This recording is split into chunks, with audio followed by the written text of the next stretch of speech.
Hello, prob stats, and welcome to 3.2. This is measure of variation, which is how do data values vary among themselves or from the middle or from the mean. We will be doing both. I hope you enjoy this. So make sure you have your calculator out, stat disk again, and let's go. All right, measure of variation in a set of sample data. We're going to find the range, the variance, and the standard deviation. We're going to tell you what these mean. So you have to make sure you interpret the values because that's what stats is all about. And let's get going. Round off rule again is one more decimal than what we have. Okay, the range of a set of data values is the difference between the max data value and the min data value. Nothing exciting. So you take the max minus the min, and this gives you the range because we have to create box plots, remember? The range is not resistant again. So if I give you a large data value, it's going to change. And the bad part of range, it does not reflect variation among all the data values. So you have no idea what's happening in the middle. Example, we have Verizon data speeds, and I have these 5 data speeds. If I take the largest, which is the 55.6, minus the smallest, which is 14.1, I have a range of 41.5. It does not tell me what's going on, like what truly should I be getting, like is one of those weird, kind of looks like it, but we don't know from the range. Okay, pause and do yours. Okay, you should have taken, that's not right, 98.5 minus the 52.3, we had a 46.2 point variance in the scores, is what we should have seen. Quite a bit for 5 data scores, right? Standard deviation, this is the part that we love. It tells us how things vary from each other. Okay, in a sample, it is always denoted by S. In a population, it is denoted by sigma. It's a lowercase sigma. All right, population is the one I usually use, unfortunately, when I should be using the S. Okay, the formula is you take the value, so X is your number or your data value, minus the mean of the data value, divided by n minus 1, so the number of data elements minus 1. And that will give us our standard deviation of a sample. The minus 1 actually helps get rid of variations because you don't have a population. Okay, properties. These are things you need to know in order to explain it. Okay, the standard deviation is telling you how much the data values deviate away from the mean. So how far are the data values away from the mean? Like, are they a long ways away, not a long ways away? How do they vary between each other? It's never negative.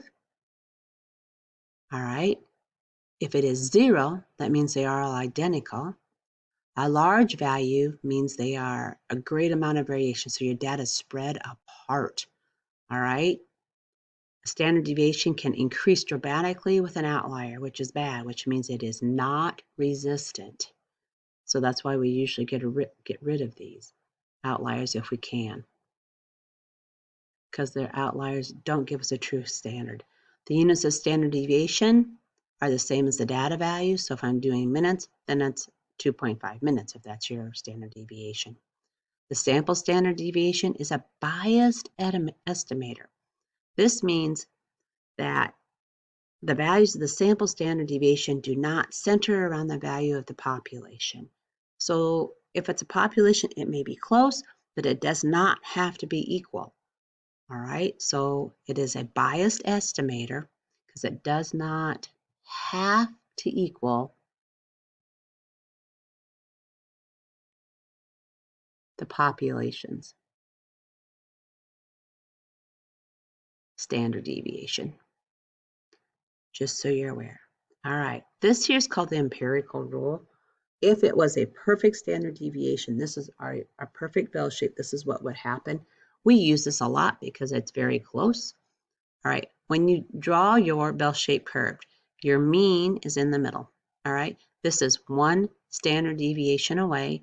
This is two standard deviations away. This is 3 standard deviations away from the mean. Same this way. It's still 1 standard deviation, just in the opposite direction. The same here and the same here. So we can have negative z values, which will happen here in a little bit. This set right here is always 34.13. So this total is, they round it, 68%. One standard deviation away means 68% of all the data will fall within one standard deviation of the mean. Okay, when you go here, it gives 13.59 or 13.6. This is 95% of all your data falls within 2 standard deviations of the mean. Next, we have the 2.14, which means 99.7 of the data falls within 3 standard deviations of the mean. This 0.13 represents everyone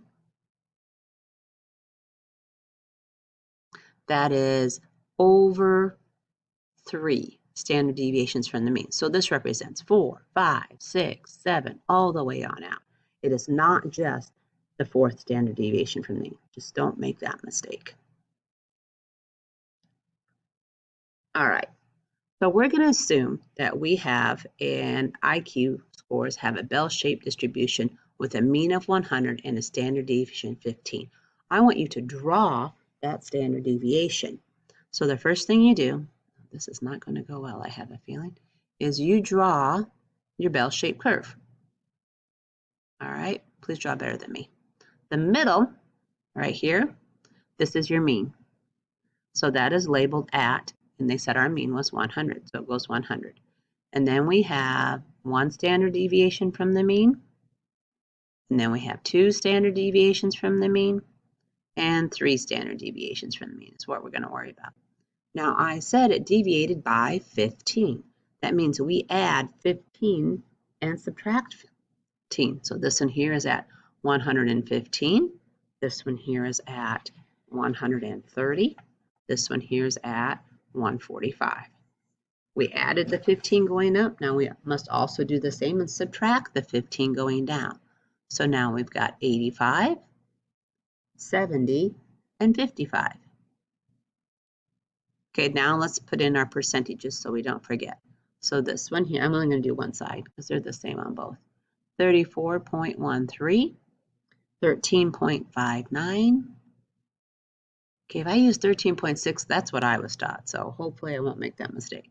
This is 2.14, and I was taught this in here was 0.1, but this is okay. They use 0.13, a little more precise. And the same is true on the other side. I guess we can draw those in. 34.13, 13.59, 2.14, and 0.13. Now, I'm asking you, what percentage of IQ scores fall between 70 and 130? So I go down here, here's 70, and here's 130. I want to know what percentage all of those are. So all we're going to do is we're going to add all those up. Now, if you look at your table, you know that 95% of the data falls within 2 standard deviations of the mean, right? So I can just put 95% of all people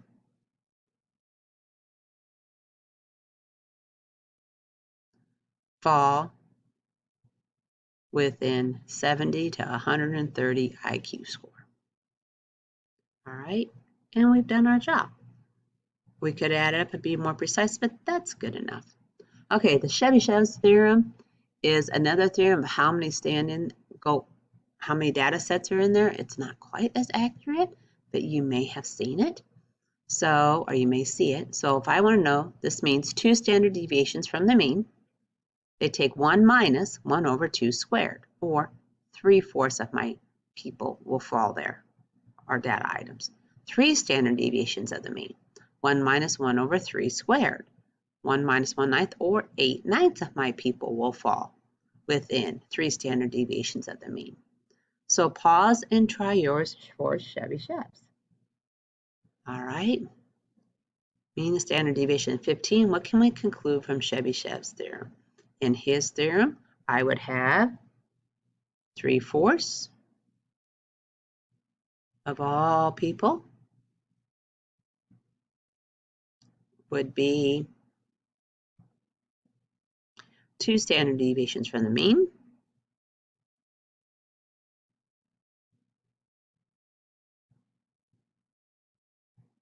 or 70, if you look above, to 130.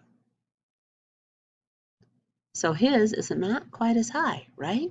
And then 3 standard deviations of the mean would be 8/9, and they would fall from 55, we'll do all that as stuff, to 145, because that is 3 standard deviations from the mean.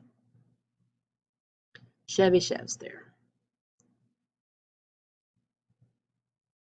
Let's go here. Okay, sample means are similar. You compare the standard deviation. The sample means are different. You compare the coefficient of variation. What that means, I'm going to give you a better example here.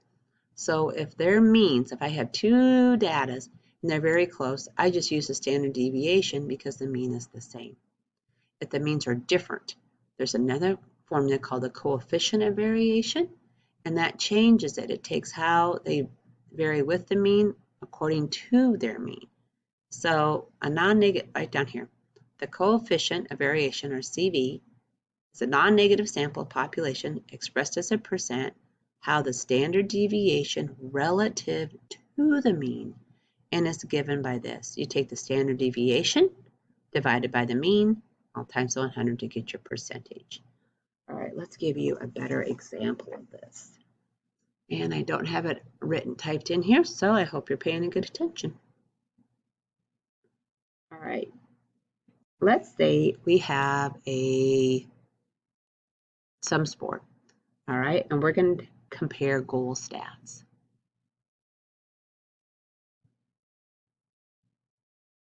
Are you with me? Now, player A, his stats are, this is within 30 games. He will score an average or a mean of 60 goals, and he has a standard deviation of 18. Should have a D in it. Okay, player B has a mean of 48. Not as good, right? Then his standard deviation is 12. You have one more place on your team to pick. So which player do you pick? Well, at first estimate, you're going, hey, this guy's scoring an average of 60. I think I should choose A. But should you? This is what the standard, the CV does. It helps you decide which one of these is truly better.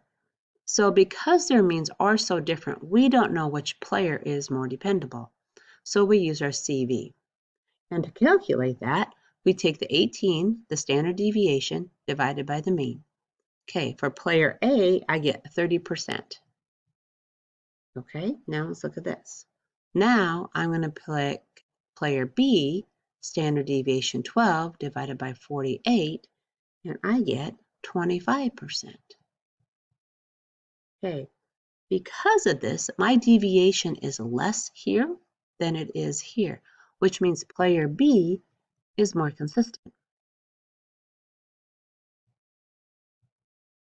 So if I want to depend on him to score 48, I have a better chance of player B scoring 48 all day at time than I do a player A scoring 60. So this guy's range is way higher than this guy's range. So this one here is probably your better player. Okay, I hope that helps you. Next, let's go on here.